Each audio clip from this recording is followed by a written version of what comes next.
Hello po sa inyo, magandang araw. Ang video po na ito ay para i-discuss ang parts ng AC system ng Kia Rio na model na sasakyan. Ang pagkakaroon ng air conditioning sa ating sasakyan ay napaka-importante dahil ito ay ang nagbibigay ng comfort sa ating driver at pasahero. At sa model ng sasakyang ito, ang location ng AC system nito ay nasa bandang harap at ang pagkakapwesto ng bawat parts ng AC system ng sasakyan ay nakadepende sa design ng sasakyan. Compressor or belt-driven compressor. Ito ang nagko-compress sa vapor refrigerant from low pressure vapor refrigerant to high pressure vapor refrigerant.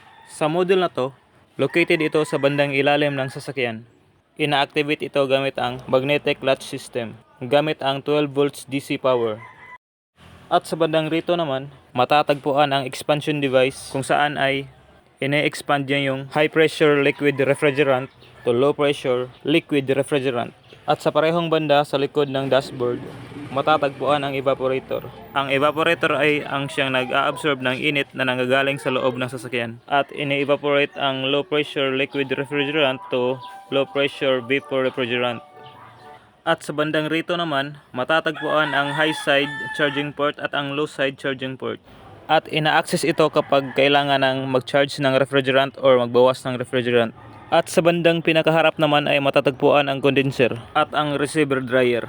Ang condenser ay siyang nagre-reject ng heat galing sa loob ng sasakyan mula sa high pressure vapor refrigerant to high pressure liquid refrigerant.